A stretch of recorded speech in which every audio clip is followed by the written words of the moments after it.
Hello everyone, this is Saima at Holistic Happiness Academy, and today I would like to talk to you about depression and what you can do to understand depression. Now, depression is one of the mental health issues that is actually gender based. More women than men have depression. Even though people may never get a diagnosis in their entire life for depression, like they never see a psychologist, never really get an assessment, people around them will know that, this person may have some downtimes and some depression issues. Or they may never realize it, they just may think that person is super introverted and just doesn't want to meet people. But the true facts are that depression is actually very, very common, and it is underreported, it is not understood. And one of the reasons why that is so is because most people, a lot of people I know, and I'm sure you do as well, have a judgment on it. It shouldn't be like that. You shouldn't be feeling this way. So, our families, if somebody admits to depression, will tell us how we shouldn't actually be feeling that way. And this is something that families do because they don't know what to do. So they tell you that it shouldn't be happening because they don't want you to be depressed, first of all, because they want you to be happy. And second of all, they don't know what else to say to you. And because very, very few people understand mental health. WHO actually projects that mental health is going to outstrip physical health in the future. We are all seeing the effects of a deteriorating mental health because of the pandemic. So we are actually seeing that our mental health is not where it was a year ago. We are seeing that we are more tired, we have insomnia, we have more uncertainty in our lives about the way forward. We deeply are grieving lost connections and lost friendships in our lives as well, and that disconnection. And then we also witness the grief of people who are have passed on or have been sick, are sick because of the COVID.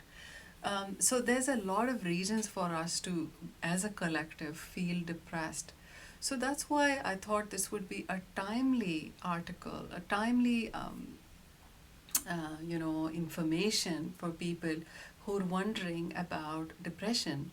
So if you're thinking you're depressed, here's what to look out for: low energy, for weeks, a heavy feeling, like literally dragging yourself through your day,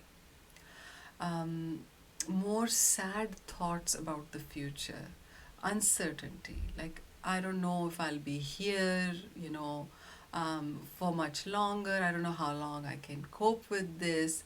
A sense of helplessness. So I don't know if I can do that. I don't know if I should do that. Indecision, indecision is a big one for depression. Um, I don't know, should I do this? Should I do that? It's horrible if I do this. It's horrible if I do that. So that's also a sign that, there is something going on. Another thing that is difficult with depression is periods where there is absolutely no motivation to get out of bed or to get on with the day. People who actually may be depressed may find even hearing about depression scary. So a lot of people have been coping with depression in a certain way, and so, even listening to depression, or something about depression kind of brings people down. So, if this brings you down, my heart goes out to you. I hope you are doing well wherever you are and that you find your way out again. But listen to the rest of this, little talk, because it's going to give you some valuable information. So, I want to talk about the social stigma a little bit. So, because people are scared of depression, And they don't want people to be depressed because they don't want you to lose out on it. We're also all scared of depression, so we feel that we will be losing out on life. Some people who are faith based, they don't like depression because they don't want to be that person who is without hope, for spiritual reasons, because they believe that God doesn't like that. So there are all these judgments that we are getting from society and the world, and also sometimes faith about what we're actually feeling. Now, those judgments are supposed to be helpful, but they don't actually help a lot of people. Maybe they help a few people, but they don't help everybody. And the reason for that is that then we start hiding those parts of our being and our, psyche that is not, won't fit in, with how we should be. So we start to kind of have this image of how we should be, and then in that image, like being that depressed person who doesn't get out of bed, or is not supported, is not accepted. And so we start to develop this lack of acceptance towards ourselves. So it's psychologically damaging, and it makes us actually more vulnerable to depression. And that's the irony of it, that this is a technique that doesn't actually work. So what works? So in order to understand that, and if you've stuck it out thus far, take out a pen and paper and write down three things that need to come together for someone to have a proactive approach to managing depression and moving themselves out of that, but in a way that is holistic, mindful, and aware. So, the first prong of that is the thoughts that we think. So, if we do therapy that is all about the thoughts that we are thinking, and many faith based people use very positive thinking, and that's one aspect, one way of getting out of depression is to have a lot of positivity thinking. Gratitude is a big one. So, those are positive thoughts, about yourself, about the world. You'll find a lot of self help around the thinking part. Think for good thoughts, good things come to you. There is support in our cultural environments for that, be positive and all of that. Now that works, but this issue is a little more complex than that. And it's arising from many factors, not just the thoughts you're thinking, but the thoughts that people around you are also thinking. So then we come to the more interesting aspect, which is small behavior changes. So the second prong of this is behavior. So, say you take a behavioral approach, which would mean that even though I'm feeling sad, I'm going to get up and do all my morning chores. I'm going to clean my house, do my dishes, and do that. And by the time you end up doing it, you're going to start feeling better. So then you realize, okay, hey, if I just push myself up and to do these things, these small things, feel better. Sometimes our friends can be helpful in that, allies in that way, that they can say, hey, come on, let's go have a cup of coffee, let's go eat something, and let's do that, and you're going to feel better.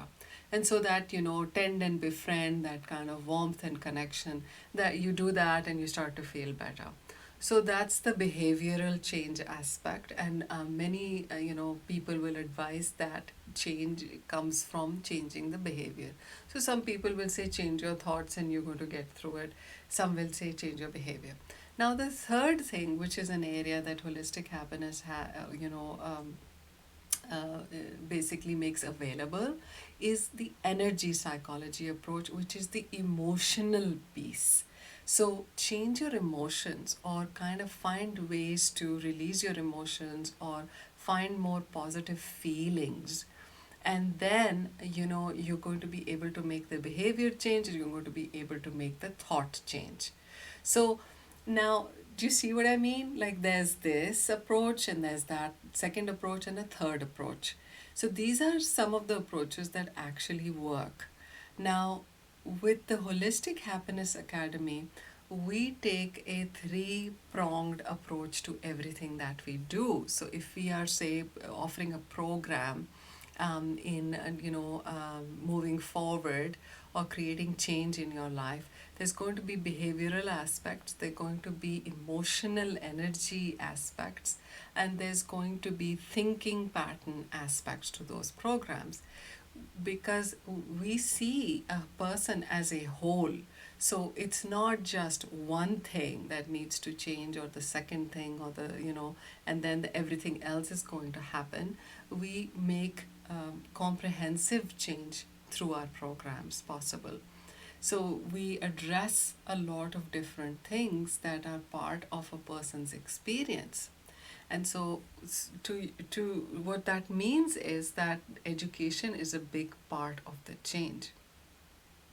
The sooner you are empowered to become aware of what's happening for you, the sooner you become aware of the things that actually help you move out of depression, and the sooner that you make those changes happen, and you have a system in place, the sooner you will be feeling better and being able to sustain that feeling of feeling better. Okay, but this is not where the holistic happiness stops. We also go down to the roots of the discontent that is behind depression. And the roots of that discontent has a lot to do many times with genetics or with early childhood. And if there are those kinds of roots, then we help people become aware of that deeper approach, and we take that approach. Sometimes it can mean a trauma-based approach, because these things are happening because of childhood traumas, or past life traumas if you're metaphysically inclined. And or this would be happening in your life today because of certain habit patterns that over the years have led to you coming here. So there's a lot of education that's offered through the academy. And because it's not just therapy, it's not just self help, it's not just energy psychology, it's not just that perfect relationship or the perfect support system. It's all of these little things that you can do, whichever life stage you're at, whatever your personal circumstances, that can help you, become empowered and take control of your own health. So many of us compare, you know our depression versus someone else, our situation versus someone else, and that's not very helpful. So there's going to be people who need to make one small behavior change and they're just feeling so much better, they're out of it. Yes, they're out of it, but to what? So maybe they're not feeling that meaning in their life. Maybe this personality needs more purpose and meaning rather than just feeling better. So we don't force people to fit the model. We actually accommodate the model to fit the person. And we allow the person to make judgments on what helped them and what can continue to help them. And to be able to do this, we create safe environments where you can actually talk about feelings without judgment, and you are received with complete respect and compassion. So these are some of the reasons why the holistic happiness model is structured the way it is, and provides all of this in an online environment. So much has changed when it comes to therapy, and I've just gone ahead and changed with it, because in a kind of interesting way, I think it was always meant to be like this. I don't think what's happening should not have happened. And that itself is the way forward for us to adapt, for us to flow with the change. So, I hope this talk was helpful with regards to depression and what joining the academy can do for you if you are wanting to create more awareness and have a proactive approach towards your well being. Thank you so much. I'd love to hear back from you. Do post your comments about what your struggles have been with depression. Bye now.